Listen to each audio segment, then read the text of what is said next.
যোৱা লোকসভা নিৰ্বাচনত 90% অধিক ভোট পালোঁ। তেখেতসকলক সম্বৰ্ধনা জনাব আৰু ধন্যবাদ জনাবলৈ। জাতীয় মানুহৰ শিডিউল কাষ্ট মানুহৰ মাটিৰ ওপৰত প্ৰথম অধিকাৰ আছে। কৰিম দাদা, লাহে লাহে সব কাম কৰিব লাগিব। আমি বহুত ভোট দি ভাৰতীয় জনতা পাৰ্টিক জিকাইছে, তাৰ বাবে মই আপোনালোকক বহুত বহুত ধন্যবাদ দিছোঁ। এই জয়টো বিজেপিৰ জয় নহয়, এই জয়টো ৰাইজৰ জয়, এই জয়টো আপোনালোকৰ জয়, এই জয়টো আপোনালোকৰ ইমান দিন আপোনালোকৰ ওপৰত হোৱা অন্যায় আৰু অত্যাচাৰৰ ওপৰত আপোনালোকৰ জয়। আৰু মই বিধায়ক হিচাপে, মন্ত্ৰী হিচাপে যেতিয়ালৈ থাকিম আপোনালোকৰ লগত থাকিম, আপোনালোকৰ স্বাৰ্থত থাকিম। সেইকাৰণে এতিয়া আপোনালোকৰ কষ্টৰ দিন শেষ হ'ল বুলি মই ক'ব খুজিছোঁ। ৰাস্তা কিমান বনাব পাৰোঁ মই নাজানো, স্কুল আংগনবাড়ী কিমান বনাব পাৰোঁ মই নাজানো, কিন্তু মানৱীয় দৃষ্টিভংগী মানুহ হিচাপে আপোনালোকৰ জীয়াই থকাৰ যিটো অধিকাৰ, এই অধিকাৰৰ লগত মই থাকিম আৰু ভাই হিচাপে থাকিম, কাৰোবাৰ ভতিজা হিচাপে থাকিম আৰু আপোনালোকৰ লগত থাকি এই অঞ্চলৰ উন্নয়নৰ যিটো দায়িত্ব, এইটো মই গা পাতি লৈছোঁ। এই উন্নয়ন আমি কৰিম।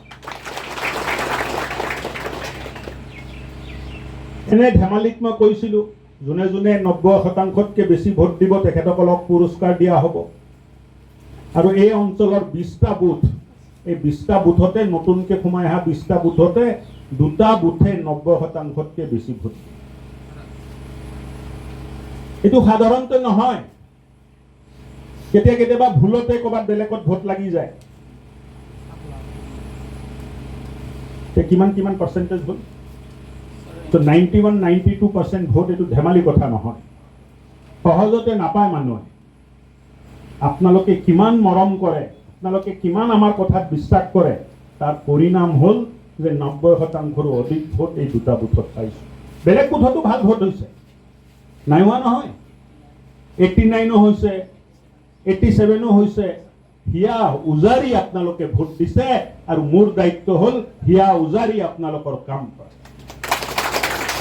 ৰাস্তা বনাইছিল, এই ৰাস্তাবিলাক মেৰামতি নহ'ল। প্ৰাণেশ্বৰ বসুমতাৰীয়ে যিবিলাক কাম কৰিলে তাৰ ওপৰত নতুনকৈ কোনো কাম নহ'ল। এই অঞ্চলটো বঞ্চিত হৈ থাকিল, যেন এই অঞ্চলটো অসমৰ অংগ নহয়, তেনেকুৱাকৈ বাদ দি চলি থকাৰ এটা পৰিকল্পনা, এটা পৰিভাষা ইয়াত চলি আছিলে। এই পৰিভাষাটো আমি বদলাম আৰু ইয়াত থকা মানুহ, তেখেতসকলৰ শিডিউল কাষ্ট আৰু শিডিউল ট্ৰাইব মানুহৰ অসমৰ সম্পদৰ ওপৰত প্ৰথম অধিকাৰ আছে। এই কথাটো আপোনালোকে জানিব। শিডিউল কাষ্ট মানুহে প্ৰাধান্য পাব লাগিব। শিডিউল কাষ্ট, শিডিউল ট্ৰাইব মানুহে পিছপৰা মানুহ। সংবিধানে তেখেতক আগুৱাই লৈ যোৱাৰ কাৰণে ব্যৱস্থা কৰিছে। তাৰ পিছতো এই অঞ্চলত উন্নয়ন হোৱা নাছিলে। আমি উন্নয়ন কৰাৰ ব্যৱস্থা কৰিম। মোৰ যিমান সামৰ্থ্য আছে, যিমান মই কৰিব পাৰিম, সম্পূৰ্ণ শক্তি প্ৰয়োগ কৰিও আপোনালোকৰ অঞ্চলত উন্নয়ন কৰিম। বিচৰা ধৰণে নহ'ব পাৰে। মই ক'লো যে ৰাইজে এইটো ৰাস্তা কৰি দিয়ক, এইটো স্কুলো কৰি দিয়ক, এইটো কামো কৰি দিয়ক, চব বিচাৰি আছে। সব কাম হয়তো কৰিব নোৱাৰে, কিন্তু আন্তৰিকতা আছে। লাগি লাগি লাগি লাগি মোৰ পুৰণা সমষ্টিত যিসকলে মাটিৰ পট্টা পোৱা নাছিলে, প্ৰায় 6000 পৰিয়ালক আমি মাটি পট্টা দিবলৈ সক্ষম হৈছোঁ।